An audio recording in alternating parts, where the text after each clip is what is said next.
Nos encontramos con Edmundo González Urrutia, diplomático de carrera venezolano y candidato de la oposición venezolana para las elecciones presidenciales del 28 de julio. Edmundo González, una figura que hasta hace poco era poco conocida, resultó candidato sorpresivo luego de la inhabilitación de María Corina Machado y el bloqueo de la inscripción de la candidatura de Corina Yorick por parte del Consejo Nacional Electoral. Hoy conversaremos sobre sus planes de gobierno y su candidatura en un momento álgido en el que Venezuela podría o no embarcarse en una transición hacia la democracia. Embajador, es enero del 2025 y usted es presidente.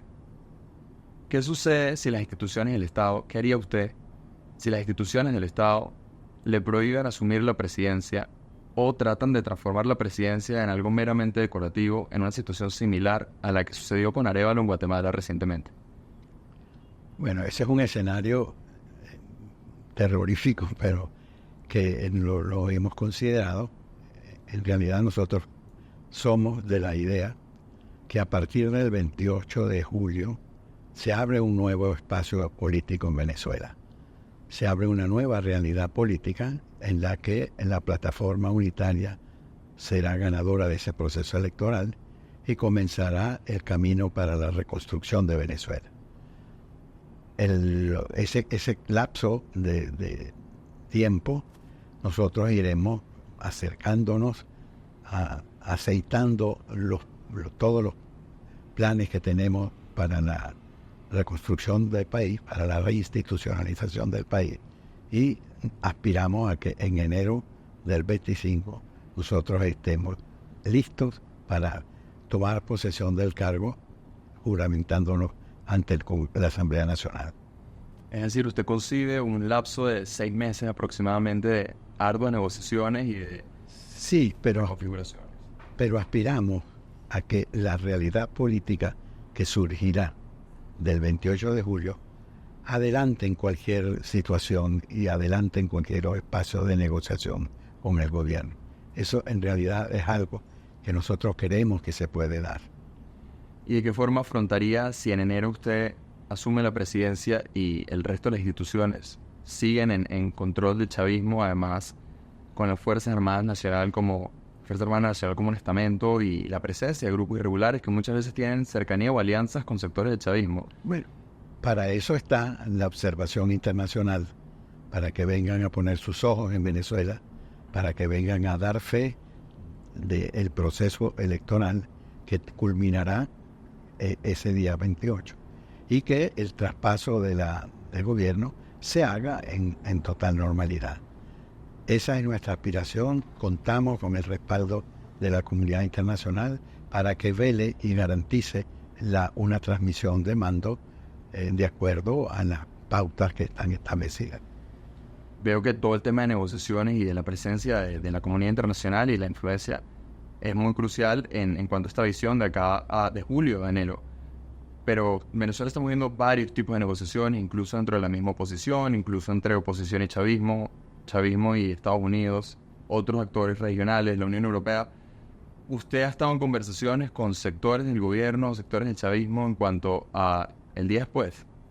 Mira, las negociaciones, las conversaciones que se adelantan entre la plataforma unitaria y el gobierno las lleva el doctor Gerardo Blay. Todas ellas en el marco de los acuerdos que se han suscrito entre las dos partes. Ese es el canal formal de la discusión y de la negociación entre la plataforma unitaria y el gobierno. Una vez culminadas las elecciones y transcurrido ese lapso, la comunidad internacional también jugará un papel importante. Ahí están las propuestas que han avanzado el presidente de Colombia para una suerte de plebiscito para garantizar. Y hay otras instancias nacionales que se han adelantado con vistas a lograr pues una transición normal en Venezuela. ¿Qué otras instancias serían esas que usted menciona? Bueno, hay un documento que fue presentado por algunas figuras disidentes del chavismo. Es uno que fue ministro del gobierno de Chávez y que están apuntando a un pacto de convivencia democrática. Ese acuerdo nosotros lo estamos analizando y supongo que él lo habrá hecho de entregarlo él mismo a las autoridades. Pero ustedes no tienen información si en el otro lado se están considerando propuestas. No lo sabemos. Y embajador, cuando usted habla de un proceso de reinstitucionalización, para usted, ¿qué debería abarcar o qué propósito debería tener este proceso de reinstitucionalización? ¿Y usted consideraría convocar una constituyente en Venezuela? Es un escenario, pero cuando yo te digo de reinstitucionalización democrática en Venezuela, me estoy refiriendo con ello a un funcionamiento de los poderes públicos con absoluta independencia. Me estoy refiriendo a una libertad plena de la libertad de expresión. Me estoy refiriendo a la liberación de todos los presos políticos, para que no exista en Venezuela un preso por sus razones de conciencia. Esas son las cosas que apuntan para buscar un reencuentro entre la familia venezolana, la gran familia venezolana, en donde tú no seas perseguido por tus concepciones políticas. Y considerando estos procesos de transición, de procesos de paz, de diálogo político, ¿usted ha considerado, o usted y su equipo han considerado, planes de justicia restaurativa o crear una comisión de verdad y reconciliación como hizo Chile después de Pinochet o como hizo Sudáfrica después del apartheid? Como hizo Argentina después de los gobiernos militares? Eso es lo que se llama la justicia transicional. Y tenemos equipos que están trabajando en esos escenarios, que lo están analizando y están tomando las experiencias de otros gobiernos, otros países con situaciones similares, y en los que la justicia transicional hizo lo que tiene que hacer para lograr la reconciliación del país. ¿Y qué organizaciones o figuras están liderando esas propuestas en su equipo? Son los equipos profesionales muy respetados, profesores universitarios, decanos de facultades de Derecho, que están ayudándonos a crear ese marco de la justicia transicional. Y en un periodo de transición, basándonos, por ejemplo, en la propuesta del presidente Petro o incluso en estos acuerdos de convivencia pacífica, ¿usted estaría dispuesto a llegar a un acuerdo de cuotas de poder con el chavismo en un gobierno de transición? Yo no sé si cuotas de poder sería el término mejor, que cabe mejor. Pero obviamente que un diálogo, si estamos hablando de diálogo entre los venezolanos, ese diálogo puede incluir también al gobierno. Y más aún si estamos buscando un reencuentro y una pacificación del país. Y en ese día después, en el que sin duda van a seguir existiendo estos dos grandes bloques que han marcado la vida política del país en los últimos 25 años, ¿cómo usted planea mantener cohesionada la oposición para transitar el camino hacia una democracia plena?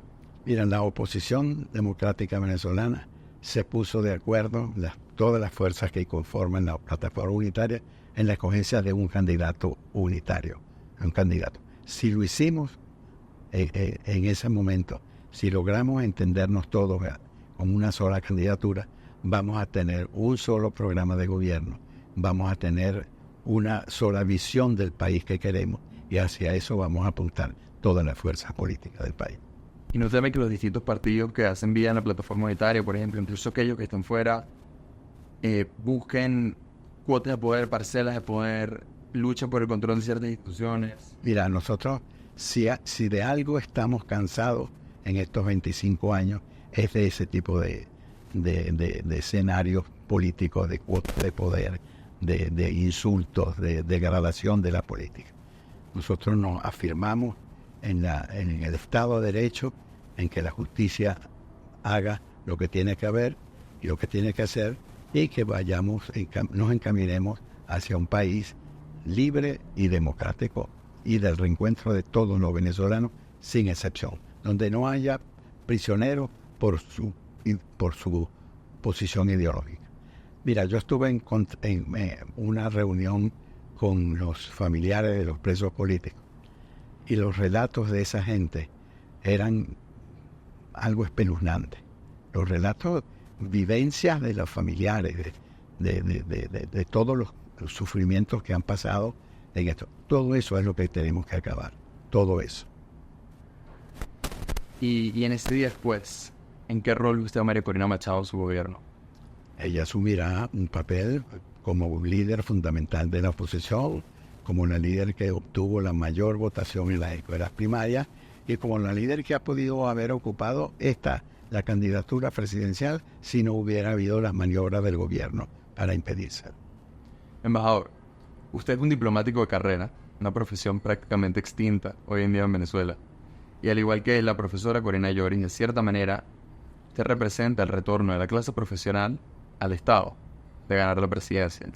En los procesos de reinstitucionalización de las instituciones del país, de las empresas públicas del país, ¿usted considera que usted planea abrirle la puerta a toda una legión nueva de profesionales y de personas con visiones quizás más tecnocráticas que las que se han hecho ahorita en cuanto al manejo del país?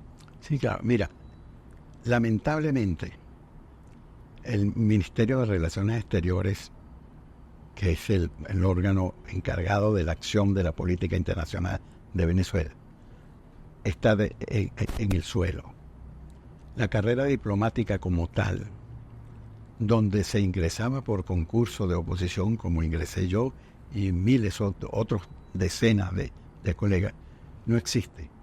Los concursos de oposición para el ingreso a la carrera diplomática no se realizan desde el año 2005.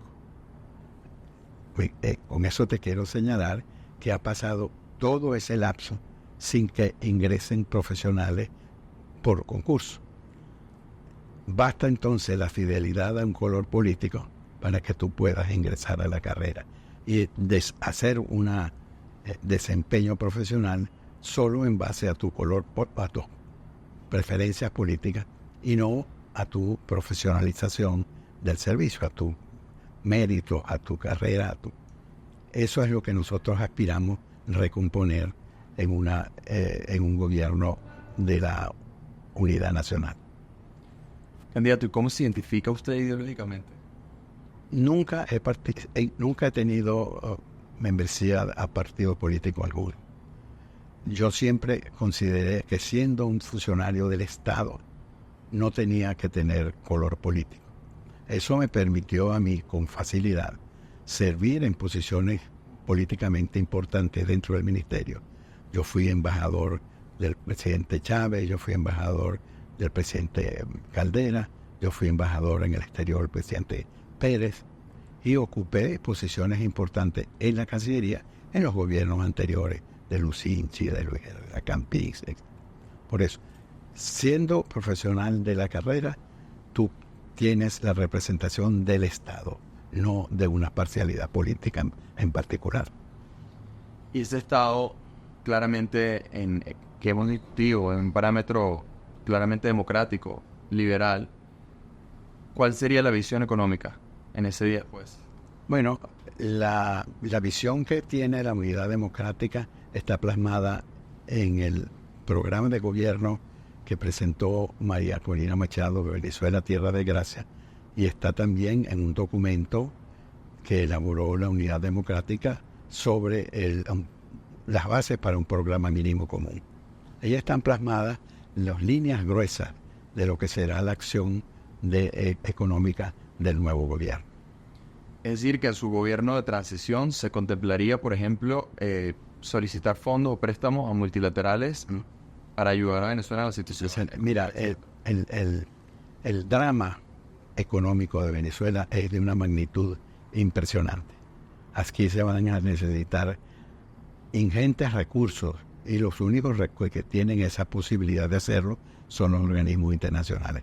Así que nosotros desde ya estamos trabajando, afinando nuestros números para ir a los organismos internacionales con un paquete completo de las necesidades que tiene el nuevo gobierno. Y en tema energético, que es la piedra fundacional de nuestra economía, su equipo está considerando entre sus propuestas y planes maneras de lidiar, por ejemplo, con las consecuencias ambientales y sociales del arco minero del Orinoco, o incluso con redireccionar nuestra producción energética hacia energías renovables cuya demanda crece cada vez más y ante esos cambios globales el mercado energético de Venezuela no parece preparado. No solamente eso, sino que estamos apuntando a rescatar la posición de Venezuela como suplidor confiable y seguro de hidrocarburos, de petróleo. Ese es uno de los objetivos fundamentales y dentro en ese marco la cuestión ambiental juega un papel relevante. Tenemos que preservar el medio ambiente. ¿Se contempla, por ejemplo, el desarrollo de energía eólica solar en el país? Los detalles no estoy en posición de adelantarlo, pero se está adelantando un plan completo para que Venezuela vuelva a funcionar como un país confiable en materia energética, que incluirá en los desarrollos de otras energías. Y para ir cerrando, si usted asumiera la presidencia en enero, ¿usted ve ese gobierno como un gobierno recortado de transición que llamaría elecciones presidenciales de nuevo en cierto plazo corto, o lo vería como un periodo completo? Bueno, eso dependerá de las negociaciones que se hagan con los demás partidos una vez que estemos en el gobierno. Allí se abre un abanico de opciones, como que incluye eso de lo que tú estás hablando. Otros hablan de una constituyente, otros hablan de la recomposición del recorte del periodo presidencial. En fin, todas esas circunstancias las vamos a estudiar y a poner en práctica una vez que estemos en el uso del gobierno. Y para cerrar, para muchos jóvenes, incluyéndome, estas van a ser nuestras primeras elecciones presidenciales. Entonces quisiera pedirle, embajador, si tiene un mensaje para la juventud venezolana, ¿cuál sería? El mensaje sería a todos los jóvenes venezolanos que se activen en la participación política, que se activen en estas próximas elecciones presidenciales para que podamos reconstruir entre todos una nueva Venezuela, una Venezuela mejor. Muchísimas gracias, embajador.